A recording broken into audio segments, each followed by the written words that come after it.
तो 10,000 वर्ल्ड के पिछले एपिसोड में हमने देखा कि मोजियाओ की बात सुनकर तीनों एल्डर्स वहां पर लिन फैंग को मोजियाओ के हवाले करने को तैयार हो जाते हैं। अब यह देखते ही हेडमास्टर और मास्टर बाईचैन को काफी ज्यादा गुस्सा आता है और वह दोनों बोलते हैं चाहे कुछ भी क्यों ना हो जाए वह लिन फैंग को मोबी के हवाले नहीं करेंगे। अब हेडमास्टर खड़े होते हुए तीनों एल्डर से बोलते हैं मैं यहाँ पर अपने फायदे के लिए अपने डिसाइपल की कुर्बानी नहीं दे सकता हूँ। और आप तीनों को क्या लग रहा है यह करने के बाद हम इस दुनिया को अपना चेहरा दिखाने के लायक रह पाएंगे? तभी मास्टर बाईचैन बोलते हैं मुझे इन लोगों की बातों पर यकीन नहीं। जैसे ही इन लोगों को लिन फैंग मिलेगा यह हमारे हेवनली स्वॉर्ड सेक्ट पर अटैक करके उसे डिस्ट्रॉय कर देंगे। तभी एक एल्डर बोलता है तुम दोनों यहाँ पर कुछ ज्यादा ही सोच रहे हो। अगर हम लिन फैंग को इनके हवाले कर दे तो इनके साथ मिलकर हमारे सेक्ट की पावर काफी ज्यादा बढ़ जाएगी जिसके बाद हमें कोई भी डिस्ट्रॉय नहीं कर पाएगा। तभी दूसरा एल्डर बोलता है लिन फैंग ने यहाँ पर गलती की है तो उसे उसकी गलती की सजा मिलनी ही चाहिए। और तो और हमने उसे यहाँ पर बचाने की बहुत ही ज्यादा कोशिश की पर अब हम यहाँ पर कुछ नहीं कर सकते हैं। लिन फैंग को उसकी गलती की सजा जरूर मिलेगी।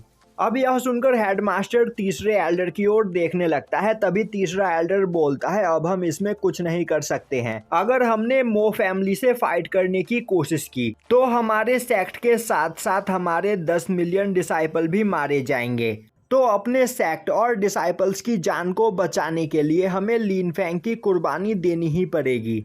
और डाओयुन तुम हमारे सेक्ट के हेड हो तो तुम्हें यहाँ पर सोच समझकर फैसला लेना होगा क्योंकि तुम्हारे फैसले पर ही हमारे सेक्ट का भविष्य टिका हुआ है।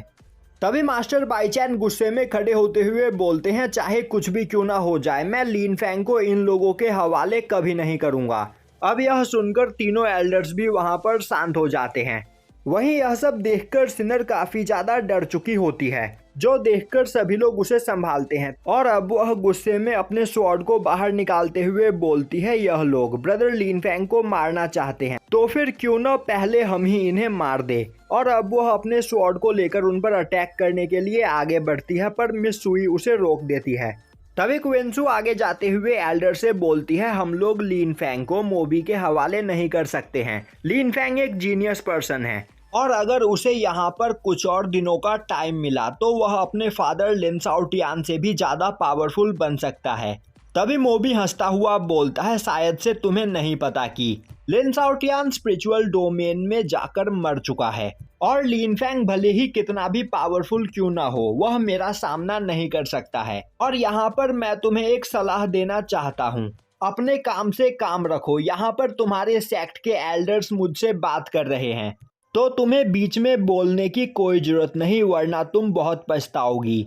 और यह बोलते हुए वह अपने ड्रैगन मार्शल सोल को बाहर निकालता है जिसके ऑरा प्रेशर से क्विंसू वहां पर घायल हो जाती है। अब मिस सुई आगे आते हुए क्विंसू को संभालती है और वह एल्डर से बोलती है कि लिन फैंग उनके जनरेशन का सबसे टैलेंटेड और पावरफुल पर्सन है और तो और वह हेवनली स्वॉर्ड सेक्ट का एक हीरो है जिसने 3 बार डीमंस के साथ फाइट किया है। तो आखिर आप इस तरह अपने सबसे पावरफुल डिसाइपल को इन लोगों के हवाले कैसे कर सकते हो? अब आगे आकर जेंग डाली और जियान फैंग भी लिन फैंग को उस जगह पर सपोर्ट करने लगते हैं। वहीं वह दोनों बोल रहे होते हैं कि वह किसी भी कीमत पर लिन फैंग को उनके हवाले नहीं करेंगे भले ही उन्हें मो फैमिली से फाइट ही क्यों ना करनी पड़े। यह सुनते ही मोजियाओ बोलता है तो तुम सभी लोग हमसे फाइट करना चाहते हो और तुम सभी लोग हेवनली स्वॉर्ड सेक्ट के जीनियस हो पर मेरे लिंग्यू माउंटेन में तुमसे ज्यादा पावरफुल कीड़े मकोड़े होते हैं और हम जब चाहे तब तुम्हें मसल सकते हैं। यह सुनते ही सिनर गुस्से में बोलती है अगर तुम में हिम्मत है तो हमसे फाइट करो और अभी यहाँ पर साबित हो जाएगा कि मामूली कीड़े मकोड़े कौन हैं। यह सुनते ही मोजियाओ बोलता है तो तुम सभी लोग मुझसे फाइट करना चाहते हो ठीक है मैं तुम्हें चैलेंज देता हूँ अगर तुम में से कोई भी जो मेरे पावर लेवल का है वह मुझे हरा दे तो मैं लिन फैंग के बारे में भूल जाऊंगा पर अगर मैं जीता तो तुम लोगों को खुशी खुशी लिन फैंग को मेरे हवाले करना पड़ेगा और अगर इसके बाद तुम मुकरे तो मैं तुम्हारे पूरे हेवनली स्वॉर्ड सेक्ट को डिस्ट्रॉय कर दूंगा। अब यह सुनकर तीनों एल्डर्स आपस में बात करते हुए बोलते हैं हमारे पास इस मैटर को निपटाने का इससे अच्छा कोई आइडिया हो ही नहीं सकता है।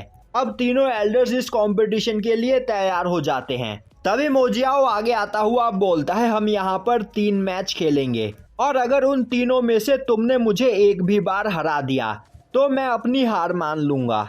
अब यह सुनकर मिस सुई बोलने लगती है, मेरे पास क्विंसू और सिनर के पास होली लेवल स्वॉर्ड है, तो अगर हम तीनों हर मैच में इससे फाइट करें तो इसे कमजोर करके हरा सकते हैं। यह सुनकर सिनर आगे आते हुए बोलती है, तो फिर ठीक है, इस टूर्नामेंट को स्टार्ट करते हैं। अब वह सभी लोग फाइट के लिए मार्शल अरीना ग्राउंड में आते हैं। अब मोजियाओ मार्शल अरीना ग्राउंड में जाते हुए बोलता है, मैं अभी डिवाइन मार्शल रैलम के 5th लेवल पर हूँ और मेरे पास 8th रैंक की ड्रैगन मार्शल सोल है, तो तुम में से जो भी मुझसे फाइट करना चाहता है वह आगे आए। अब यह सुनकर सभी लोग परेशान हो जाते हैं क्योंकि मोजियाओ के पास 8th रैंक की मार्शल सोल होती है और तो और वह डिवाइन मार्शल रैलम के 5th लेवल पर होता है। अब सभी लोग आपस में बात करने लगते हैं। ब्रदर लिजिन भी यहाँ पर बस डिवाइन मार्शल रैलम के 2nd लेवल पर है, तो वह मोजियाओ को नहीं हरा सकते हैं। वहीं लिजिन सोच रहा होता है, यह मुझसे 3 लेवल आगे है, पर 3 लेवल भी यहाँ पर बहुत ही ज्यादा मायने रखता है, तो मैं इससे फाइट नहीं कर सकता हूँ।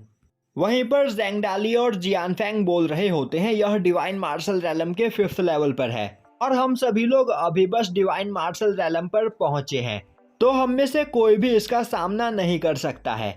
अब यह सुनते ही मोजियाओ उन सभी का मजाक उड़ाते हुए बोलता है, तो क्या हेवनली स्वॉर्ड सेक्ट का एक भी डिसाइपल डिवाइन मार्शल रैलम के 5th लेवल पर नहीं पहुंच पाया है? मैंने जितना सोचा था तुम सभी लोग उससे भी ज्यादा कमजोर हो, तो अगर तुम लोग चाहो तो फाइट करने के लिए अपने टीचर्स को भी भेज सकते हो। अब यह सुनकर एल्डर्स को काफी ज्यादा गुस्सा आता है और अब वो हेडमास्टर से बोलते हैं, डाओयुन, क्या तुम्हारे पास कोई डिवाइन मार्शल रैलम के 5th लेवल का डिसाइपल नहीं है? हेडमास्टर बोलते हैं, वह अभी बस यहाँ पर आता ही होगा। तभी उस जगह पर उड़ता हुआ एक पर्सन आता है और इस पर्सन का नाम लुयू है। यह हिडन स्वॉर्ड पीक का डिसाइपल है और डिवाइन मार्शल रैलम के 5th लेवल पर है। अब लुयू एल्डर्स के पास जाते हुए उन सभी को ग्रीट करता है। तभी हेडमास्टर उससे बोलते हैं, लुयू आगे जाकर फाइट करो, यहाँ पर अब सब कुछ तुम पर डिपेंड करता है। लुयू बोलता है, मास्टर यह सब कुछ आप मुझ पर छोड़ दीजिए, मैं सब कुछ संभाल लूंगा। अब लुयू अरीना ग्राउंड में जाकर खड़ा होता है और मोजियाओ को ग्रीट करते हुए बोलता है, मेरा नाम लुयू है और मेरे पास 5th रैंक की आइस ब्लेड मार्शल सोल है और मैं भी डिवाइन मार्शल रैलम पर हूँ, तो फाइट करना स्टार्ट करे। मोजियाओ बोलता है, तुम अपनी पूरी ताकत से मुझ पर अटैक कर सकते हो। यह सुनते ही लुयू गुस्से में अपने आइस ब्लेड मार्शल सोल का यूज करते हुए मोजियाओ पर स्वॉर्ड ब्लेड से अटैक करता है, पर मोजियाओ अपने ड्रैगन प्लाम टेक्निक का यूज करते हुए उसके अटैक को डिस्ट्रॉय कर देता है। तभी लुयू अपने रेनबो स्वॉर्ड से उस पर अटैक कर देता है, पर मोजियाओ उसके अटैक को डॉज करता हुआ बोलता है, तुम मेरे सामने एक मामूली से कीड़े हो जिसे मैं पल भर में मसल सकता हूँ। और अब वह अपने ड्रैगन प्लाम से लुयू पर अटैक कर देता है, पर लुयू अपने आइस ब्लेड का यूज करते हुए उसके अटैक को डिस्ट्रॉय कर देता है। अब वहां पर लुयू की पावर को देखकर सभी लोग उसकी तारीफ करने लगते हैं। तभी मोजियाओ हंसता हुआ बोलता है, तुम सच में बहुत ही ज्यादा कमजोर हो। और अब वह अपने ड्रैगन मार्शल सोल को बाहर निकालता है और यहीं पर यह एपिसोड खत्म हो जाता है।